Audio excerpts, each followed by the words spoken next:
11월 10일 새벽 묵상 오늘 주신 하나님의 말씀은 예레미야 46장 27절에서 47장 7절까지 말씀입니다. 내 종 야곱아 두려워하지 말라. 이스라엘아 놀라지 말라. 보라 내가 너를 먼 곳에서 구원하며 내 자손을 포로된 땅에서 구원하리니 야곱이 돌아와서 평안하며 걱정 없이 살게 될 것이라. 그를 두렵게 할 자가 없으리라. 여호와의 말씀이니라. 내 종 야곱아 내가 너와 함께 있나니 두려워하지 말라. 내가 너를 흩떴던 그 나라들은 다 멸할지라도 너는 사라지지 아니하리라. 내가 너를 법도대로 징계할 것이요 결코 무죄한 자로 여기지 아니하리라 하시니라.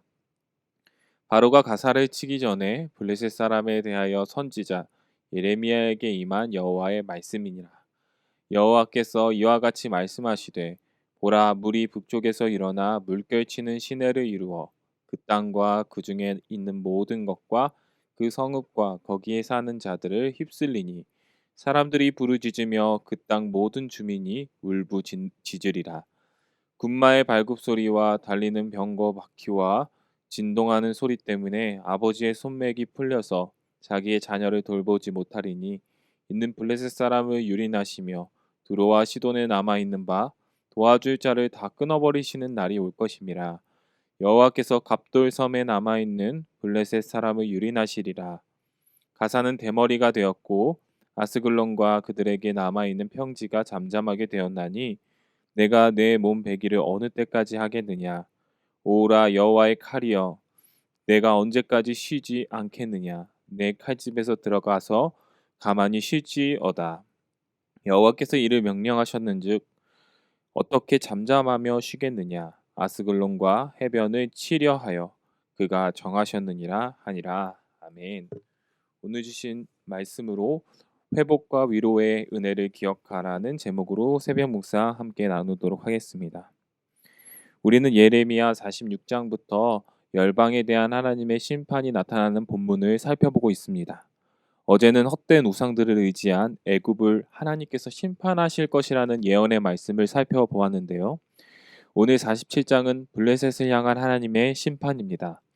그런데 그 중간 46장 27절에서 28절에 보시면요.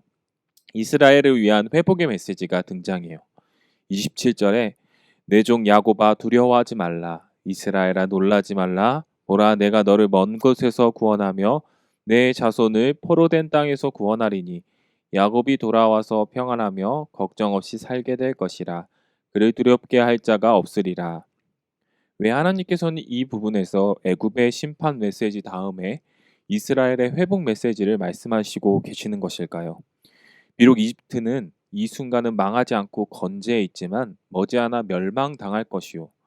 이스라엘은 지금 망해 있지만 머지않아 회복될 것이라는 비교와 대조의 문학 형식으로 이곳에서 하나님께서 또한 예레미야를 통해 말씀하시고 계시는 것입니다.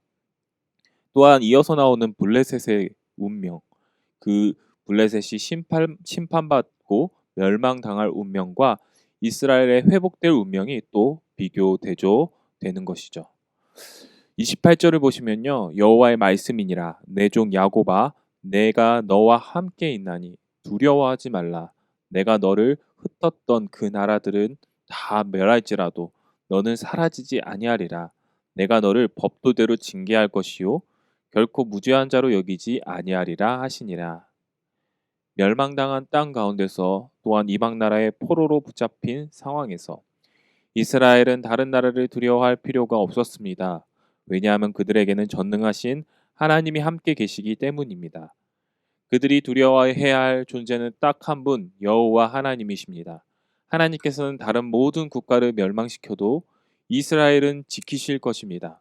그러나 그들이 행한 범죄와 모든 죄악은 하나님 앞에서 사라지는 것이 아니라 하나님의 법과 공의대로 하나님께서 징계하실 것입니다. 그러므로 이스라엘은 다른 이방 국가를 두려워할 것이 아니라 강대국들을 두려워할 것이 아니라 오직 하나님만 두려워하고 그분의 뜻을 따라 순종하며 살아야 합니다. 예레미야 47장은 블레셋에 대한 하나님의 심판이 나타나고 있는데요. 블레셋은 사사시대부터 이스라엘을 가장 가까이서 가장 많이 자주 괴롭히는 적이었습니다. 여러 사사들과 사무엘과 사울이 블레셋을 퇴치하지 못했지만 결국 하나님의 마음에 합한 자 다윗이 블레셋이 더 이상 이스라엘을 괴롭히지 못하도록 블레셋을 격퇴했습니다. 그러나 블레셋은 여전히 잔존 세력으로 남아 있었으며 그들이 거주했던 지중해 해안가는 지리적으로 아주 중요한 곳이었기 때문에 강대국의 간섭을 많이 받았습니다. 1절에 보시면 바로 왕이 가사를 치기 전에라는 구절이 나타나는데요. 블레셋은 오랫동안 이집트 바로 왕에게 괴롭힘 받아왔고 지배를 받아왔습니다. 이 시기에는 애굽과 바벨론의 전쟁이 있었던 때 애굽이 바벨론에게 점차 지고 있는 상황이었는데요. 2절에 보시면 북쪽의 물이 블레셋의 온 땅을 휩쓸 것이고 3절에 군마와 전차가 요란하게 달리는 소리로 인해 아버지들은 자식조차 돌보지 못할 정도로 처참한 상황 가운데 처할 것이라고 하나님께서는 말씀하십니다. 블레셋은 이제 하나님의 심판으로 애굽과 함께 바벨론에게 멸망당하고 심판받을 것입니다. 4절에 블레셋이 이러한 처참한 상황을 결코 피할 수 없는 이유가 서술되고 있습니다. 4절을 보시면 이는 블레셋 사람을 유린하시며 두로와 시돈에 남아있는 바 도와줄 자를 다 끊어버리시는 날이 올 것임이라. 여호와께서 갑돌섬에 남아있는 블레셋을 유린하시리라. 하나님이 정하신 날, 멸절의 날, 심판의 날이 임하면 블레셋은 그 누구의 도움도 얻지 못하고 완전히 멸망당할 것입니다. 여기서 갑돌이라는 지역은 블레셋 족속의 기원이 되는 크레타 섬을 가리키는데요. 바다를 건너가 블레셋이 피신해도 그들의 조상들의 땅에 가도 하나님의 심판을 면치 못할 것임을 나타내고 있습니다.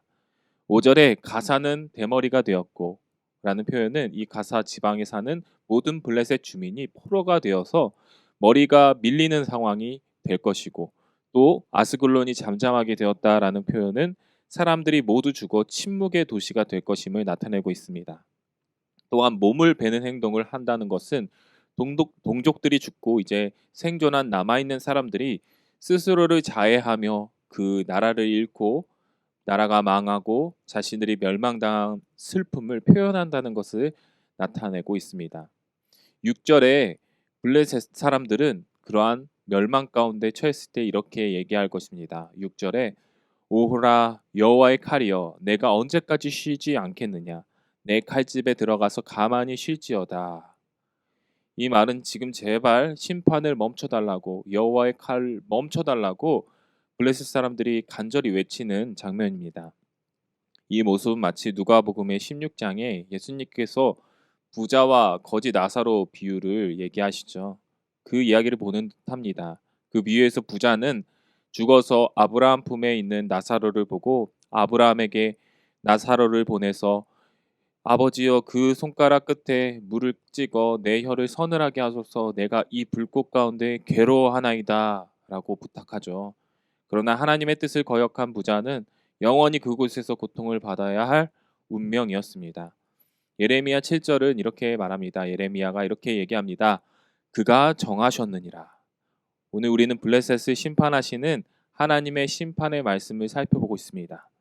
우리는 이러한 심판의 말씀을 볼 때마다 나는 아니지요. 하나님 나와 상관없는 말씀이지요. 라고 생각해서는 안 될 것입니다. 우리도 언제든 예수 그리스도의 십자가 보혈이 아니었다면 블레셋과 같은 운명, 영원한 불구덩이에 들어갈 부자와 같은 운명이었다는 것을 기억하는 저와 여러분 되시기 바랍니다. 우리 마음속에 블레셋, 이스라엘의 어리석은 죄악의 모습이 있다면 날마다 우리는 그 모든 죄악을 십자가 앞에 못 박아야 할 것입니다. 그리하여 날마다 온 세상의 죄악과 불의를 심판하시는 공의의 하나님을 두려워하고 그리스도의 십자가 보혈을 의지하며 주님의 뜻에 따라 살겠다는 회개와 믿음의 결단의 고백을 올릴 수 있게 되는 것이죠. 그러한 저와 여러분 되시길 바랍니다. 그것이 회복의 시작이요 위로의 시작임을 기억하는 우리 연희교회 모든 성도님들 되시길 주님의 이름으로 간절히 소망합니다. 기도하겠습니다. 하나님, 우리 안에 애국과 같이 보이지 않는 우상을 섬기는 모습이 있습니까? 블레셋과 같이 하나님을 거역하고 주의 뜻을 거스르고 하나님의 사람을 괴롭히는 모습이 있습니까? 날마다 하나님의 심판과 공의를 생각하며 두려움과 떨림으로 십자가의 은혜를 붙들며 나아가는 우리가 되게 하여 주시옵소서. 그리하여 날마다 주님만 의지하는 사람, 예수 그리스도를 닮아가는 거룩한 주의 자녀가 되게 하여 주시옵소서. 감사드리오며 예수 그리스도 이름으로 기도드립니다. 아멘. 자막을 보시면서 함께 기도하겠습니다. 말씀에 대한 기도 제목입니다. 우리 안에 있는 죄들을 십자가에 날마다 못 박고 날마다 십자가의 은혜를 붙들며 살게 하소서. 사랑과 공의의 하나님께서 베푸시는 회복과 위로의 은혜를 날마다 누리게 하소서. 교회 사역과 미래를 위해 기도합니다. 교회 모든 사역, 예배, 구역, 전도회가 하나님의 말씀을 배우고 나누는 하나님의 임재가 충만한 곳이 되게 하소서. 위드 코로나 현장 예배가 사역이 하루속히 정상화되고 위기를 기회로 삼아 지속 가능한 사역의 비전을 허락하소서. 2022년 교회 사역을 준비하는 모든 모임, 회의, 기도회 가운데 함께하사 하나님께서 주시는 비전 공동체가 되게 하소서. 예배의 자리를 잃어버린 이들, 코로나 이후에 방황하는 영혼들, 구원의 길을 찾는 이들을 위한 선교적 교회가 되게 하소서. 담임 목사님과 안수 집사님을 위해 기도합니다.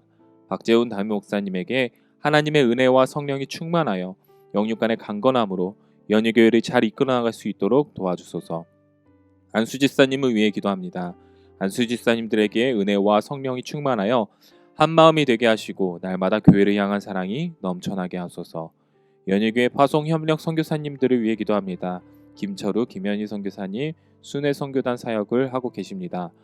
김철우 선교사가 일주일에 한 번씩 받고 있는 치료를 통해 통증이 경감되고 손상된 신경세포가 살아나게 하소서. 김현희 선교사가 11월에 4주간 순회 선교단 다음 세대 팀에서 주관하는 부모 교육 세미나에 참여할 때 은혜 주시고 기도의 어머니로 세워지게 하소서.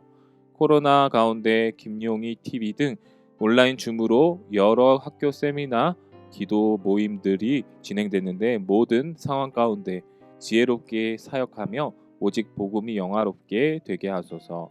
하늘을 위해 기도합니다. 박인지 권사님 뇌출혈로 고생하고 계십니다. 하나님께서 치유의 손길로 치유하여 주시옵소서라고 기도해 주시고 수험생들을 위해 이제 11월 18일 수능 시험이 있습니다. 코로나라는 어려운 상황 가운데 대학 입시를 준비하는 모든 학생들에게 하나님의 지혜와 영혼 간의 강건함을 허락하여 주시옵소서. 이름을 불러가면서 함께 기도하시겠습니다. 다 함께 기도하시겠습니다.